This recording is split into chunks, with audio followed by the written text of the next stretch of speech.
It's about that time again, isn't it? It's November and everyone seems to love this series.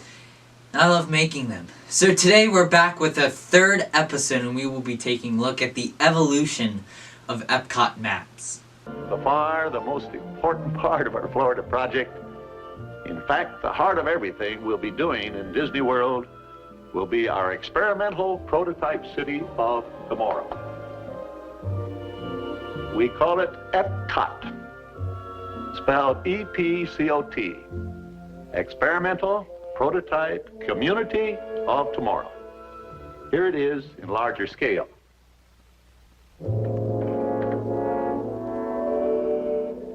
EPCOT will take its cue from the new ideas and new technologies that are now emerging from the creative centers of American industry.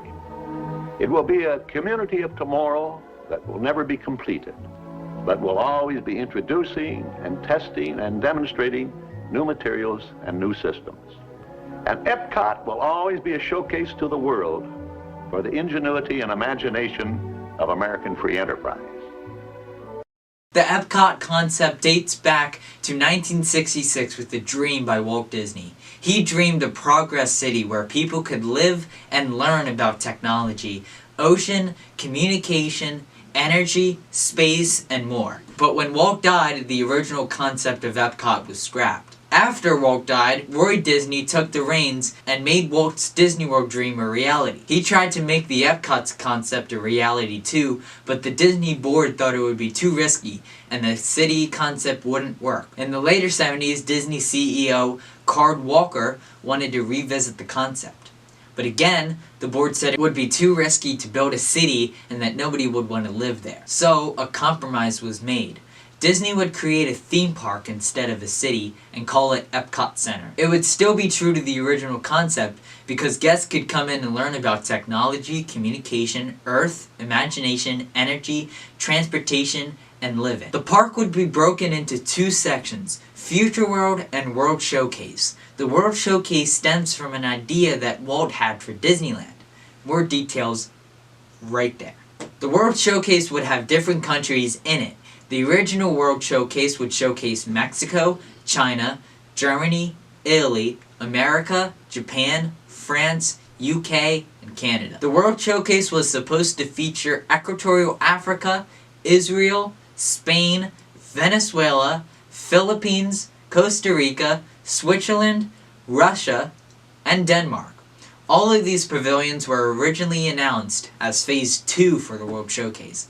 That didn't happen. The plan was set for EPCOT and ground broke on October 1st, 1979 and would open 3 years later on October 1st, 1982. The opening year guide map would be an unfoldable square. When you would first unfold, the map would be on top and information about the two lands on the bottom.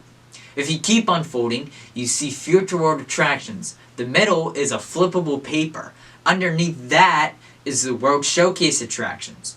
And under the World Showcase is basic information about Disney World. The 1983 map looks the same from the outside, but inside on the foldable map on the World Showcase flap is an updated icon for the countries. This was also the year Horizons and Journey into Imagination opened. The 1984 map was updated with the rest of Disney World to picture the picture of the park in the middle and a color on the cover.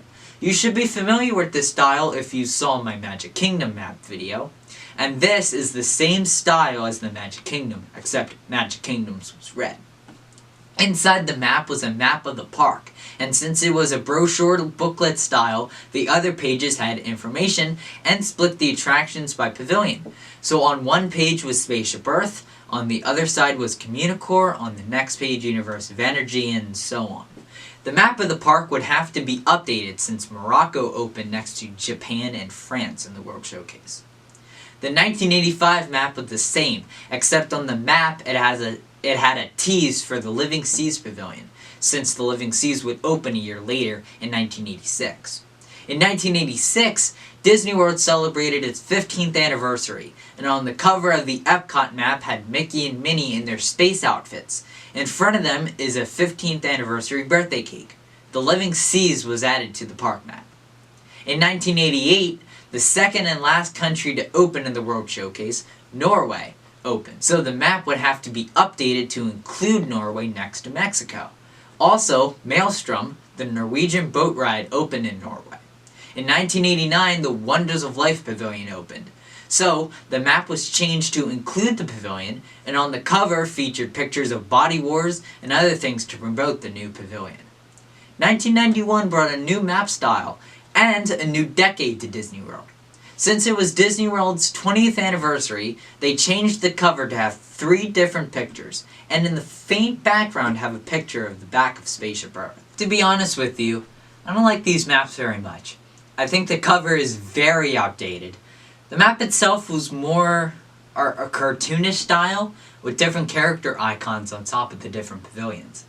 The character icons are cool, but just the cover I don't seem to really like. The map was also a photo, and it took up the whole page, when all the info about the pavilions or park in general was on the bottom when you folded it down. EPCOT changed its name in 1994 to EPCOT 94. Then again in 1995 to EPCOT 95. The maps were the same except for the additions of the new names. 1996 removed the 95 from the EPCOT name, and from here until 2020, EPCOT would just be called EPCOT. Now, it might seem a little confusing. Let me explain it to you. EPCOT opened originally in 1982 and was called EPCOT Center. Then, the name changed in 1994 to EPCOT 94.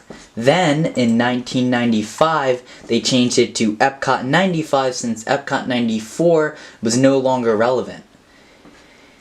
In 1996, they changed it to a name that they wouldn't have to change every year, to just EPCOT with just in capital E. Then in 2019, they changed it to EPCOT with all caps, meaning Experimental Prototype Community of Tomorrow. Not just one capital E, but all capitals. 1996 was also the 25th anniversary of Walt Disney World. As I said in the previous Magic Kingdom Maps video, the guide maps got a major change. Same with the Epcot ones. Now, the dates of when the maps are available are on the top, and the new Epcot logo underneath that. The maps are made of a more flimsy pamphlet material. The map was very small and it didn't take up the whole page. This is also the year Universe of Energy was changed to Ellen's Energy Adventure. 1998 was the year Epcot got its classic logo. The layout of the guide maps are a fold-out pamphlet and are the same layout as the Magic Kingdom 25th Anniversary maps. The style of the map itself is that classic style that is used until 2014. As I said before, I love this style of map. 1999 is a crucial year in Epcot's history. First, Horizons closed in January. Second, Test Track 1.0 opens in March. Third, Journey into Your Imagination opens in October. This is around the time that Epcot started to shift away from the education aspect of the park to be more like a normal theme park with intellectual property characters, thrill rides, and Disney characters, stuff that they didn't have before. 2000 is probably the biggest year in Epcot history, besides 1982 of course. This is because this was the year of the Millennium Celebration, and Epcot was really the home of this celebration, even though this was a resort-wide party. Epcot had many of the offerings: Millennium Village, Leave a Legacy, Millennium Central, Illuminations 2000, and the Tapestry of Nations Parade.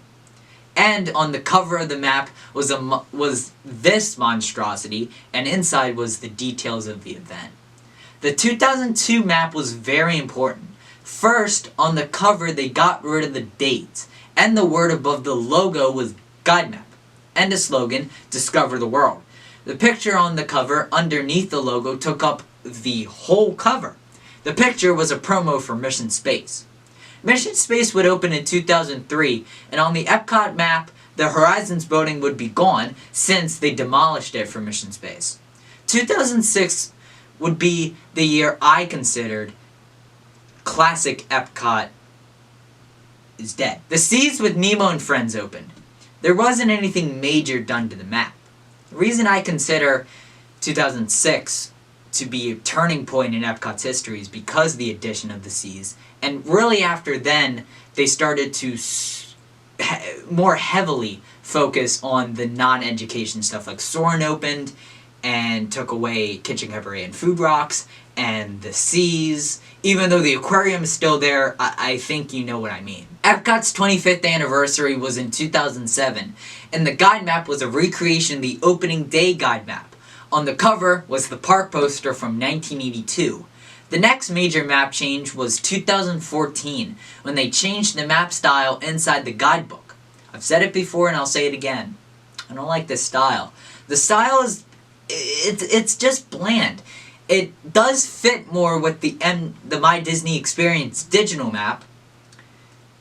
I don't even like the My Disney Experience digital map. It flipped the park and faces the World Showcase way.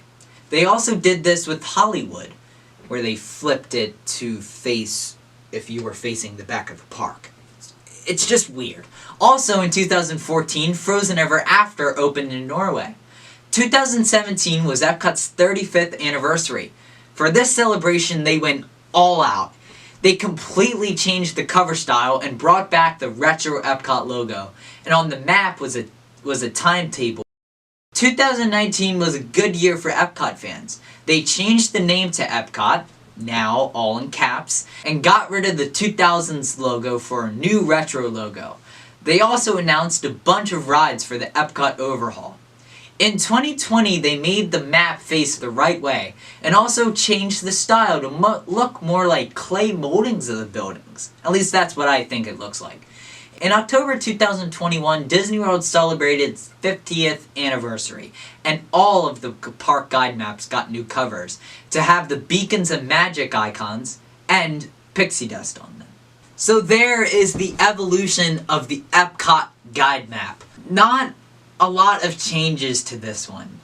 Previously we did Magic Kingdom, which has gotten a lot of changes. Not to the layout and map itself, but the way the maps have changed over the years. Disneyland has had a bunch. Disneyland was probably the hardest video I've ever had to research, because there's just so many maps to take a look at. And people often ask me how many maps that I talk about I actually have. For Disneyland, I have one, 2019 one. Magic Kingdom, I have a bunch. Magic Kingdom, I think 2010, 2013, 15, 21, 50th. Both from October 1st and just the 50th with the pixie dust. Epcot, I have 2010, 13, 15, Epcot 35, Epcot 1989, Epcot opening year 82. I'm very proud of that one. I'm very happy that I have that one.